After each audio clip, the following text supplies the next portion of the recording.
కక్ష రాజకీయాలు, red book రాజ్యాంగం, అక్రమ కేసులు, బెదిరింపులు. ప్రస్తుతం ఏపీలో నడుస్తున్నది ఇదే. సీఎం పదవిలో ఉండి చంద్రబాబే కక్ష రాజకీయాలకు ఊతమిస్తే ఎమ్మెల్యేలు ఊరుకుంటారా? చెలరేగిపోతారు. మా బాసే చెప్పినప్పుడు మనల్ని ఎవడ్రా ఆపేది అన్నట్టు అక్రమాలకు తెరలేపుతారు. ఎగ్జాక్ట్లీ ఇదే జరుగుతోంది పార్వతీపురంలో. ఎమ్మెల్యే బోనెల విజయ్ చంద్ర ఏకంగా రికార్డులు ట్యాంపర్ చేసి మరీ మహిళా పారిశ్రామికవేత్తను బెదిరిస్తున్నారు. ప్రజలకు అండగా ఉండాల్సిన ఎమ్మెల్యేనే బెదిరింపులకు దిగితే పరిస్థితి, ఆ పాలనను ఏమనాలి? ఇక్కడ కనిపిస్తున్న ఈమె పేరు చుక్కా శ్రీదేవమ్మ. పార్వతీపురం మండలం పెదబొండపల్లి ఈమెది. వ్యాపార రీత్యా విజయనగరంలో ఉంటూ ప్రింటింగ్, పబ్లిషింగ్, ప్యాకింగ్ పరిశ్రమను నిర్వహిస్తున్నారు. ఏపీతో పాటుగా తెలంగాణ, ఒడిశా రాష్ట్ర ప్రభుత్వాల ప్రింటింగ్ కాంట్రాక్టు పనులు చేస్తూ ఉంటారు. మరోపక్క స్వగ్రామం పెదబొండపల్లిలోని తన 29 ఎకరాల పొలంలో నిమ్మగడ్డి, మల్బరీ సాగు చేస్తూ అక్కడే ఆయిల్ తయారీ, పట్టుగూళ్లు తయారీ పరిశ్రమను నిర్వహిస్తున్నారు. కూటమి ప్రభుత్వం అధికారంలోకి వచ్చిన నాటి నుంచి ఈమెకు గడ్డు పరిస్థితులు మొదలయ్యాయి. మహిళా పారిశ్రామికవేత్తగా ఎంఎస్ఎంఈలో నమోదు చేసుకుని వ్యవసాయ వ్యర్థాలతో గుజ్జు తయారు చేసి డిస్పోజబుల్ కప్పులు, ప్లేట్లు తయారీ పరిశ్రమను పార్వతీపురంలో ఏర్పాటు చేయడానికి సిద్ధమయ్యారు. సుమారు ₹1 కోటి స్వంత నిధులు సమకూర్చుకొని మిషనరీ కూడా సమకూర్చుకున్నారు. తన భూమితో పాటు మన్యం ప్రాంతంలోని గిరిజనులు, రైతుల నుండి వ్యవసాయ పంటల వ్యర్థాలు సేకరించి 1000 మంది మహిళలకు ఉపాధి కల్పించాలని, ₹300 కోట్ల టర్నోవర్ చేయాలని ప్రాజెక్టు సిద్ధం చేసుకున్నారు. ఈ ప్రాజెక్టు అనుకున్నప్పటి నుండి ఎమ్మెల్యే బోనెల విజయ్ చంద్ర వేధించడం మొదలుపెట్టారు. ఒకవైపు ప్రపంచం మొత్తం ప్రపంచ మహిళా దినోత్సవం జరుపుకుంటుండగా విజయనగరం జిల్లాలో ఒక మహిళా పారిశ్రామికవేత్తను వేధింపులకు గురి చేస్తోంది కూటమి ప్రభుత్వానికి చెందినటువంటి ఎమ్మెల్యే. పార్వతీపురం మన్యం జిల్లాలోని పార్వతీపురం ఎమ్మెల్యే బోనెల విజయ్ చంద్ర చేస్తున్నటువంటి అరాచకాలతో ఒక పారిశ్రామికవేత్త ఇబ్బందులు పడుతున్నటువంటి వైనం దృష్టికి వచ్చింది. ఇబ్బందులు పడుతున్నటువంటి శ్రీదేవమ్మ మనతో ఉన్నారు. అసలు ఈమె అక్కడ ఎట్లాంటి ఇబ్బందులు ఎదుర్కొంటున్నారు, ఈమె అక్కడ ఎటువంటి యూనిట్ పెట్టబోతున్నారు, ఎంతమందికి ఉపాధి కల్పించబోతున్నారు, అసలు పూర్తిగా కొత్త జిల్లా ఏర్పడినటువంటి పార్వతీపురంలో ఎట్లాంటి అవకాశాలు ఉన్నాయి, ఆవిడ తాలూకా ఆలోచన ఏంటి, అక్కడ ఎదుర్కొంటున్న ఇబ్బందులు ఏంటి తెలుసుకునే ప్రయత్నం చేద్దాం.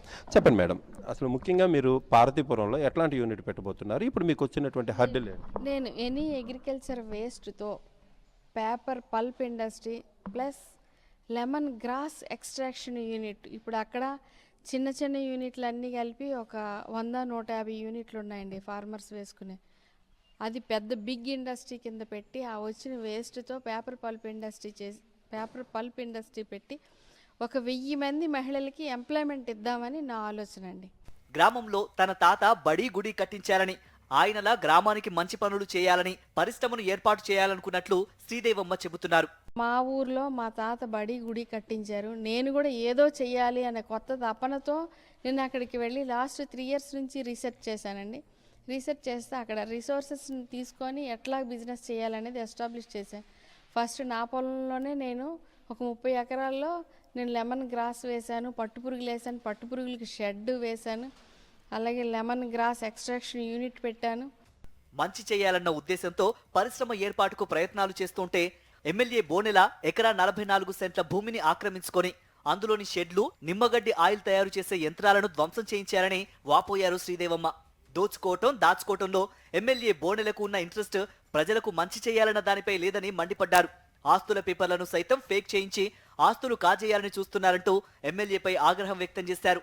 నాకు చెప్పా పెట్టకుండా బోనెల విజయ చంద్ర అనే ఒక ఎమ్మెల్యే అసలు ప్రజల సమస్యల మీద దేని మీద అవగాహన లేకుండా ఎమ్మెల్యే అయిపోయారు. కానీ ఆయన వెర్షన్ ఎలా ఉందంటే ఎలా దోచుకోవాలా, ఎలా దాచుకోవాలా, ఈ నినాదంతో ఆయన ఇప్పుడు ప్రజల మధ్యకి వచ్చి ఒక రాక్షస పరిపాలన అనేది పార్వతీపురంలో జరుగుతుందండి. ఎమ్మెల్యే దౌర్జన్య కాండపై ఆధారాలతో సహా పార్వతీపురం పోలీస్ స్టేషన్లో శ్రీదేవమ్మ ఫిర్యాదు చేశారు.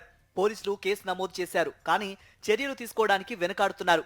ఎమ్మెల్యేపై ఫిర్యాదు చేసినప్పటి నుంచి బోనెల, అతని అనుచరుల నుంచి బెదిరింపులు ఎక్కువయ్యాయని శ్రీదేవమ్మ ఆవేదన వ్యక్తం చేస్తున్నారు.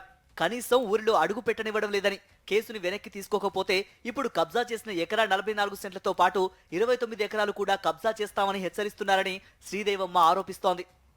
నేను లేని టైంలో నా ఇల్లు, పట్టుపురుగుల షెడ్, నేను ఇండస్ట్రీ కోసం కడదాం అనుకున్న షెడ్ మొత్తం అన్నీ డిస్మెంటల్ చేసాడు. ఇదేం అరాచక పాలన సార్.